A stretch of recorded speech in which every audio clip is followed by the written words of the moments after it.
కొంతమందికి నొప్పిలనేవి రాకుండానే బేబీ కొంచెం కిందికి జారడం అంటే గర్భసంచి ఓపెన్ అయ్యే అవకాశం ఉంటుంది. దీన్నే బిడ్డకి కిందికి జారడం అంటూ ఉంటారు. సో, దీన్ని సర్వైకల్ ఇన్సఫిషియన్సీ ఆర్ ఇన్‌కాంపిటెన్స్ అంటూ ఉంటారు.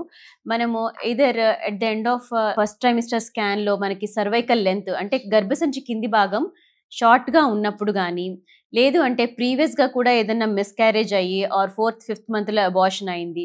లేదు అంటే గనక మనము టీఫా స్కాన్ ఫిఫ్త్ మంత్‌లో స్కాన్ చేసుకున్నప్పుడు కూడా ఒక్కొక్కసారి గర్భసంచి ఆల్రెడీ పైభాగం కొంత ఓపెన్ అయిపోయి ఉంటుంది. ఇంటర్నల్ ఆస్ ఓపెన్ అయ్యి ఉంటుంది. వాళ్ళకి ఎర్లీగా డెలివరీ అయ్యే ఛాన్సెస్ ఉంటాయండి. దీన్నే సర్వైకల్ ఇన్‌కాంపిటెన్స్ ఆర్ ఇన్‌సఫిషియన్సీ అంటారు.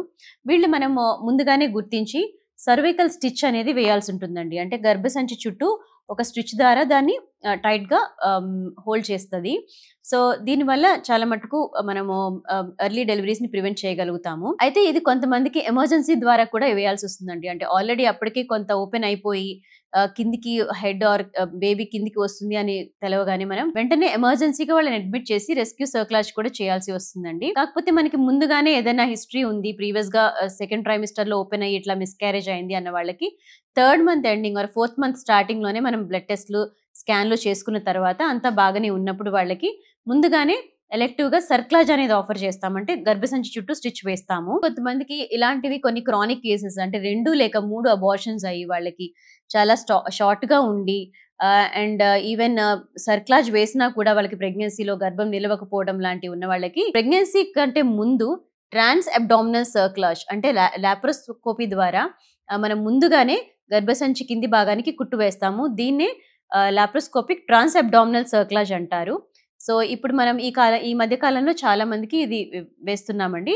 సో, దీనివల్ల రికరెంట్ అబార్షన్స్ అయిన వాళ్ళకి సెకండ్ ట్రైమిస్టర్‌లో సర్విక్స్ అనేది బాగా వీక్‌గా ఉండి ఓపెన్ అవుతూ మల్టిపుల్‌గా అబార్షన్స్ 2-3 అబార్షన్స్ అయిన వాళ్ళకి మనం ఇది ఇప్పుడు వేస్తున్నాము.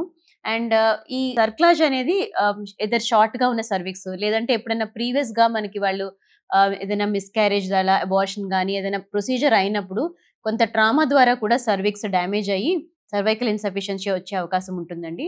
సో, అందుకని ఎప్పుడన్నా సరే అబార్షన్స్ గానీ, ఇలాంటి ఏదైనా ప్రొసీజర్స్ క్వాలిఫైడ్ డాక్టర్స్‌తోనే చేయించుకోవడం ద్వారా ఇలాంటి డ్యామేజ్‌ని కూడా ప్రివెంట్ చేయగలుగుతామండి. సర్క్లాజ్ స్టిచ్ వేసినప్పుడు కంపల్సరీగానే మనం సిజేరియన్ చేసుకోవాలా అలాంటిదేమీ లేదండి. మనం 37 వీక్స్ టర్మ్ జెస్టేషన్ వచ్చినప్పుడు బేబీ కొంచెం డెలివరీకి దగ్గరలో ఉన్నప్పుడు థర్డ్ ట్రైమిస్టర్‌లో మనం సర్క్లాజ్ రిమూవ్ కూడా చేసుకొని వాళ్ళకి మనం నార్మల్ డెలివరీనే ఆఫర్ చేయొచ్చు. ఓన్లీ వీళ్ళకేమైనా వేరే కాంప్లికేషన్స్ వలన మనం ఆహ్, సిజేరియన్ చేయాల్సి వస్తే తప్ప, వీళ్ళకి సర్క్లాజ్ వేసిన వాళ్ళకి తీసిన తర్వాత కూడా మనం నార్మల్ డెలివరీ ఆఫర్ చేసే అవకాశం అయితే డెఫినిట్‌గా ఉందండి.